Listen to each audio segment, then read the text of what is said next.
and those 79 different writers. And in this room today, we have 6 of us. So every place that we go, writers are stationed. So when we were in Atlanta, we had about 10 writers that were in that area of Atlanta. So Alabama, Tennessee. And some of these sisters don't have any community. So like one sister that's all the way down in Delta, Mississippi. I have yet to meet her yet, but her stories are real. And I'm just like, wow, you need to get on the train, sister, and just come on up and get on one of these readings. And so now that G.R.I.T.S has moved from Texas across all of Texas, and I'm in New Jersey, it's easier for me to kind of hit this region, this side of the region. So it's been really beautiful to be able to meet up. And this is the first time I'm meeting up with the writers, too. So this is our first time meeting, outside of us submitting the work to each other. So which is a beautiful thing. I'm going to let Amber Williams say something.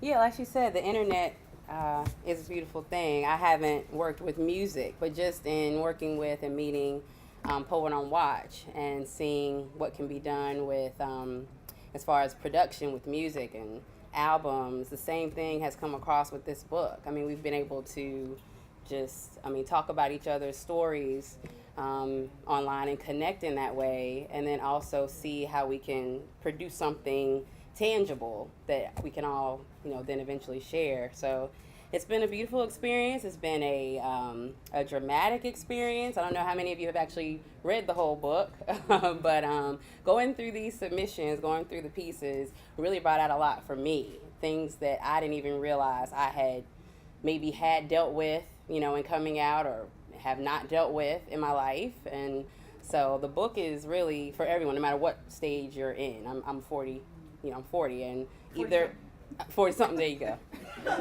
Or 30 something, 30, 40. So, and reading these stories made me, touched me in places, like I said, that I didn't even know I had or had not dealt with. So it's definitely something that all of us can get from, actually straight, queer, whatever the case may be, really. And we have a couple of straight we have people some in allies, the book. yeah. It's, Yeah, it's queer queer women and allies. Yeah, So, there's some allies yeah. up in here.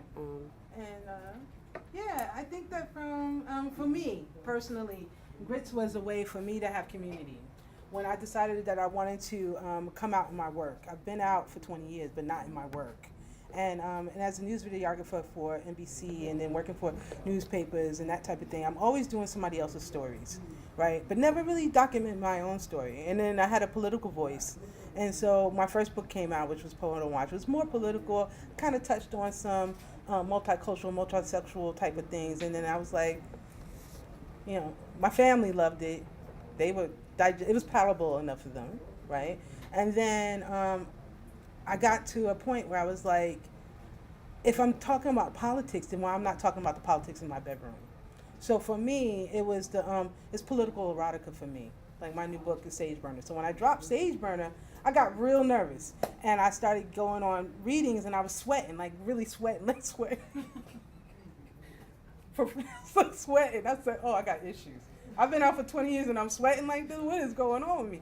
Then I said, oh, we got to finish G.R.I.T.S. because I needed community. I knew I wasn't by myself.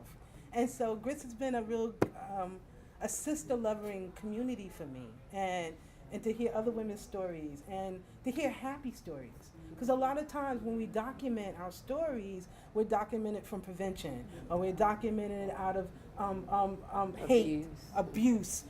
These stories came to us and we really wanted to document the joy in our stories, the family in our stories, the spirituality in the stories, because the book didn't have chapters until the stories came in.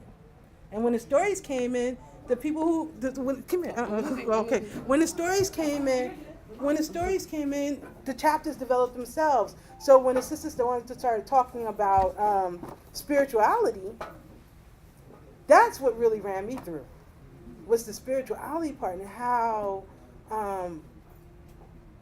women, we're spiritual, right? And to take God away from us, or whatever you consider what God is for you, is traumatic. And I didn't know how traumatic it was for particularly Southern women.